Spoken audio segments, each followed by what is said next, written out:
Play different. Pippin. Shockwave, aka Shockwave Assault, aka Shockwave Invasion Earth, aka Shockwave Invasion Earth 2019, is a 3D action game that originally came out on the 3DO way back in 1994.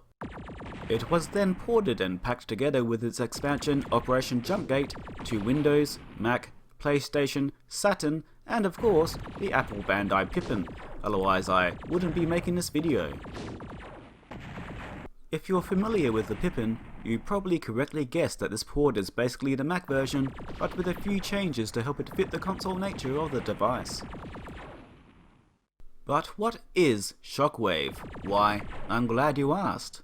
It's a 3D action game where you fly across a 3D landscape, blowing up alien ships who are trying to take you and the human race out.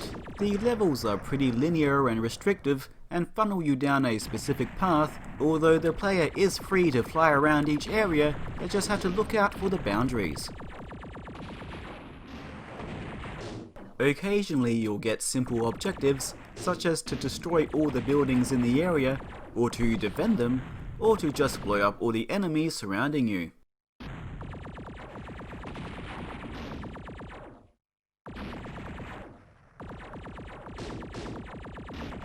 In all honesty, there isn't much to the action, with the combat being very simple, but I actually really enjoyed my time with this game. It harks back to a time when developers were still trying to figure out what to do with 3D, and as a result, the game feels charmingly quaint. Some people may say it's dated, and they would be right, but just because something is dated doesn't mean it can't still be a fun time.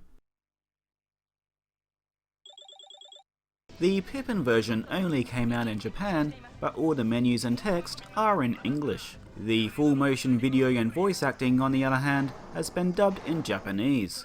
This can be a problem as mission objectives can be delivered via video and voice during missions. On the other hand, the objectives are simple enough to figure out what you need to do, and if you mess up, the game just kicks you back to a checkpoint so you can try again.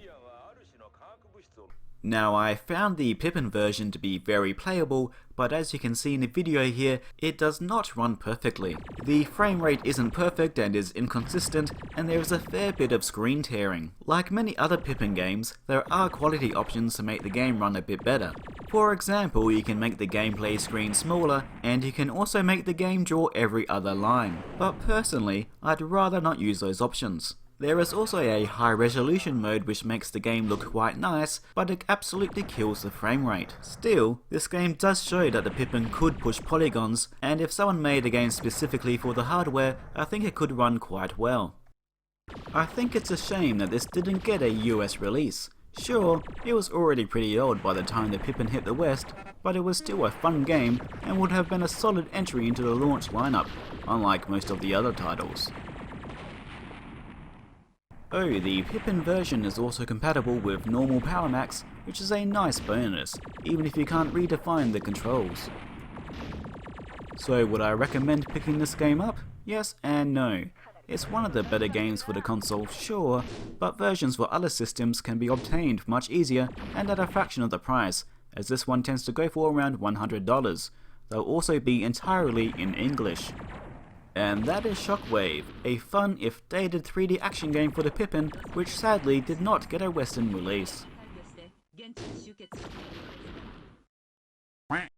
After recording this video, I realised that some of you may want to see what the Pippin interface looks like for this game, so here it is. Thanks for watching.